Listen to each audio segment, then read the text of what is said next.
မ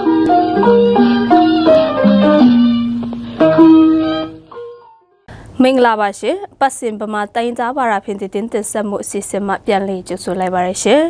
ယခုညတင်ဆက်ပေးသွားမယ့်တဲ့အကြောင်းအရာတွေကတော့စစ်ကောင်စီတပ်ကနန်ဆာရကျေးရွာနဲ့အနီးဝန်းကျင်ကိုလက်နက်ကြီးပစ်ခတ်နေတဲ့တဲ့ကားရရကျေးရွာမှာယခုချိန်ငှက်ဖျားယောဂအဖြစ်များနေတဲ့တဲ့နဲ့ဥဒေါတန်ကြာကျေးရွာတွေချောင်းဆိုးဝမ်းပစ်တဲ့ကျူတွေများလာတဲ့တဲ့တွေကိုကျွန်မမွန်းကြကနေတင်ဆက်ပေးသွားပါမယ်ရှင်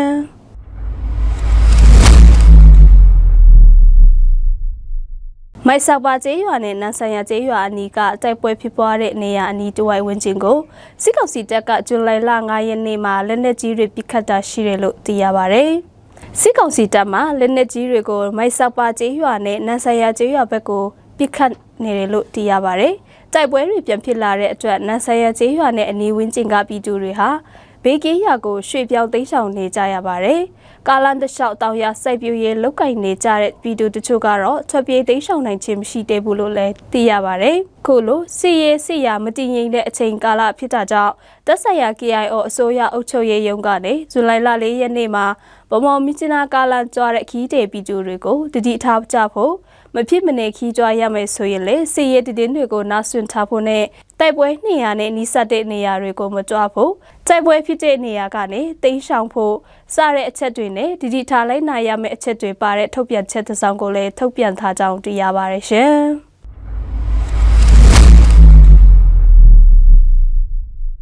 ကာရရန်ကျေးရွာမှာငှက်ဖျားယောဂအဖြစ်များနေတယ်လို့ဒေသခံပြည်သူတို့ထပ်မသိရှိရပါတယ်။ကျေးရွာအတွင်းငှက်ဖျားယောဂမဖြစ်အောင်ဘာသာရေးအဖွဲ့အစည်းကဥဆောင်ပြီးကျေးရွာအတွင်းနေအိမ်လမ်းတွေမှာခြုံရှင်းတာတွေပြုလုပ်ပြီးနေအိမ်တွေမှာလည်းချင်းစိလိုက်ဖြန့်ပေးနေတယ်လို့တာဝန်ရှိသူကပြောပါတယ်။ပြီးခဲ့တဲ့ဧပြီလကစပြီးဝိုင်းမော်မြို့ကျမရင်နဲ့ပတ်သက်တဲ့အဖွဲ့အစည်းကတာဝန်ယူပြီးအိမ်တိုင်းကိုချင်းစိလိုက်ဖြန့်ပေးတာရှိကြောင်းလည်းသိရပါတယ်။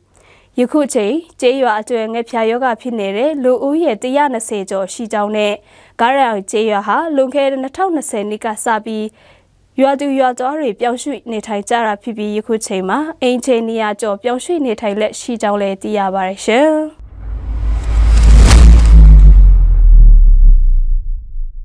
ဖူတောင်တန်ကြာကျေးရွာတွေတောက်တုံးရင်မတက်ရှင်းတာကြောင့်ဝမ်းပြက်ဝမ်းလျှောနဲ့ချောင်းဆိုးတဲ့အတူတွေပုံမှန်များလာကြောင်းဒေသခံတွေထပ်မသိရှိရပါတယ်။ယခုချိန်တွေအသက်လေးနှစ်ကလေးငယ်တွေနဲ့အသက်ကြီးရွယ်အို100ကျော်ဟာဝမ်းပြက်ဝမ်းလျှောနဲ့ချောင်းဆိုးတာတွေဖြစ်နေပြီးဆေးရုံဆေးခန်းတွေလည်းဝေလွန်းတာကြောင့်တောတောင်ထဲမှရတဲ့ပရဆေးတွေကိုတောက်သုံးနေရကြောင်းသိရပါတယ်။တန်ကြာကျေးရွာတွေဒေသခံပြည်သူ900ကျော်နေထိုင်တာဖြစ်ပြီးတောင်ရကိုအတိတ်ကလောက်ကင်စားတောင်းနေကြတာဖြစ်ပါတယ်။ယခုချိန်ဝမ်းပြက်ဝမ်းလျှောတာနဲ့ချောင်းဆိုးတာတွေမကငှက်ဖျားယောဂလည်းအဖြစ်များနေတယ်လို့သိရပါတယ်ရှင်။ဗမာတိုင်းသားပါရာဖြင့်တင်ဆက်မှုအစီအစဉ်ကိုကြည့်ရှုနားဆင်တို့ပရိသတ်အပေါင်းရွှေလန်းချမ်းမြေ့ကြပါစေရှင်။